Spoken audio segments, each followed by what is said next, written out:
Hey guys, Peter here to do an album review. Today I'm here to tell you about the debut record from The Limit, Caveman Logic, out April 9th on Svark Records. This album has 12 tracks, 37 minutes in length, and they are a hard rock band made up by Jimmy Reich of the Stooges, Bobby from Pentagram, and Sonny Vincent from Testers. Now, hard rock is the genre surrounding the soundscape of this record, but it's not the only one. They really brought a lot of their own influences from their bands into this album, into this band, into this project, and you see a lot of doom, you see a lot of punk merging with hard rock to create very distinct sound approach, very distinct soundscape across all 12 tracks.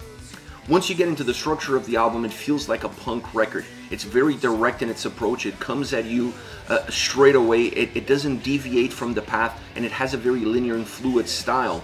So it's an album that engages you with the first song, keeps you engaged because it moves some of the same elements across from one track to the next, and then inserts something new, something different, allowing you to digest small pieces at a time and not necessarily getting an abrupt cut from one song style to another. So that transition, that smooth transition, is really important for an album that is this fluid, that is this dynamic, and sometimes feels very simple in its approach.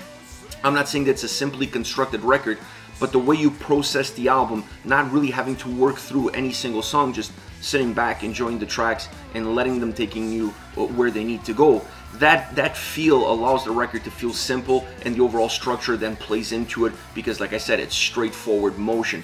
It knows exactly where it's going, and it's going to take you there in the fastest way possible.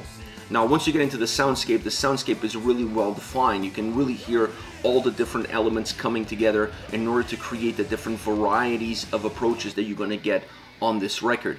You can really hear the drums, you can hear the bass, you can hear the vocals, you can hear the guitars, you can hear everything working together in unison, but at the same time working individually in order to create a little bit more of depth of sound and depth of experience as you look at the overall soundscape. This is an album, like I said, it merges hard rock, punk, and doom, even a little bit of blues. So coexisting, or finding a way of having these genres coexist together and not allowing the album to be broken, is definitely one of the key points of the record, allowing the record to feel cohesive, to feel consistent, to feel very balanced. I felt that the reason for that, it's really the consistency of sound approach, but also the ability to add a few elements, a few pieces at a time, and not having drastic changes from track to track.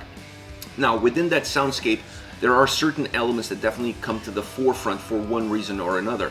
I want to start off with the bass. I felt like the bass played an important role in this album. It was groovy. It didn't have a spotlight, but you can definitely notice it, and it felt like it filled in the blanks whenever the drums were not as present. So it created groove. It created a bass line, it created a foundation, it added a little bit of darkness to the atmosphere of some of the tracks. So it has a very important role, and one that is present, and it's in the forefront on almost every single track. You can really notice it, you can really feel it once you step into one of the tracks.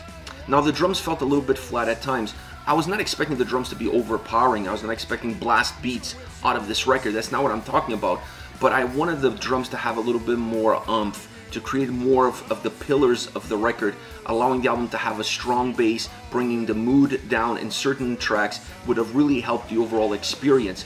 The bass helped that fill in that gap, like I said.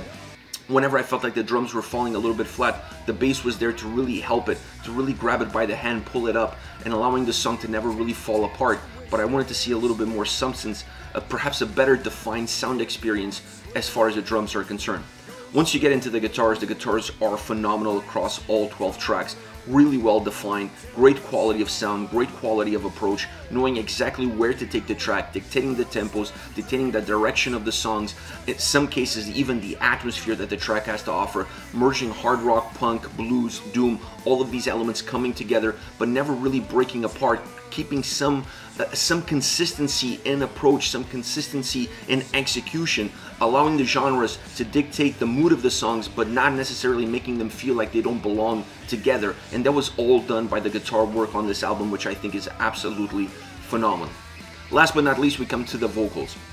I wasn't necessarily a huge fan of the vocals across all 12 tracks because I didn't feel like they had a consistent approach, and I didn't feel like they fitted with every single song on this album. These vocals work extremely well with songs that have more of a blues tendency, a doom, or even a punk drive. The songs that go almost 100% hard rock or pure rock and roll, they felt like they lacked a little bit of definition, a little bit of depth, and they felt a little bit out of place. I just didn't really connect with them. It seemed like something was off, and you can really point the finger to it in order to determine exactly what was missing, what could make that song better. But when the next track came around and it started to build towards, like I said, more of a doomy track, or something more bluesy, or a little bit more of a punk drive, so a little bit more anger into it, a little bit more intent, a little bit more aggression, then the vocals were perfectly at home, and they felt like they really added substance, they really added warmth to the overall execution of the tracks. Overall, this is an interesting album because it has a lot of great elements to it. It has a lot of potential when you see some of the songs that this record has to offer, but overall was an album that left me a little bit in between. Like, it doesn't really move the needle one way or another. I enjoyed it, but it's not necessarily a record that's going to bring me back to it again and again and again. It's a fun album, it has some interesting moments, but overall it needs to be better defined, it needs to have a better scope, it needs to have better parameters so that we can see and understand exactly what the band is doing and all the pieces can fit in the right place and move the tracks in the same direction. As far as favorite songs are concerned, I want to start off with Human vs. Nature. Great bass, I love the bass, I love the sound of the bass on this track. The guitar is also phenomenal. Both elements really drive the song.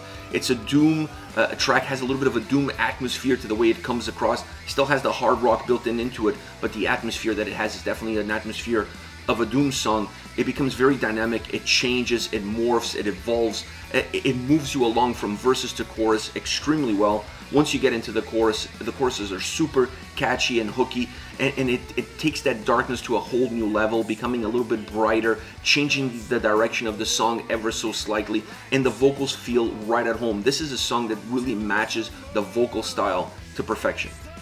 Next, These Days, a more upbeat rock track, a different mood, a different style, a different approach, same quality as far as the guitars are concerned, understanding exactly what they wanted out of the track and giving you exactly that. So I love the guitar sound, I love the fluidity that it has between verses and choruses, a song that really doesn't create a clear divide between the two, so you feel like you're moving from one into the other with the greatest of eases. It's just really smooth transitions, and that allows the song to be a lot more engaging, a lot more dynamic, a lot more fluid.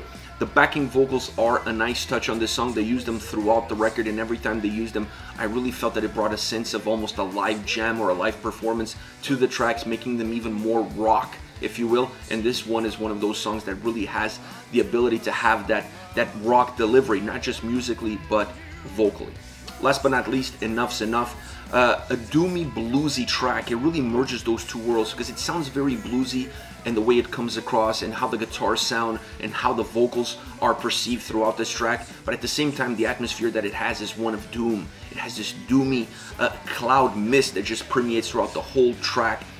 It just gives a very eerie sensation as you progress through the song. The lyrics on this track help that mood, it helps that atmosphere, they add to the darkness that the song has. The guitars drive the song forward, but the vocals allow the song to have the experience that it has. Without this vocal approach on this track, this song doesn't work. So I really like how the vocals sounded, how they interacted with the guitars, and allowed the atmosphere of this track to be very powerful. This is it, The Limit, Caveman Logic, out April 9th on Svark Records. Let me know your thoughts on the band, on the singles. Use the comment section below. I'll be reading those and getting back to you. Take care, guys.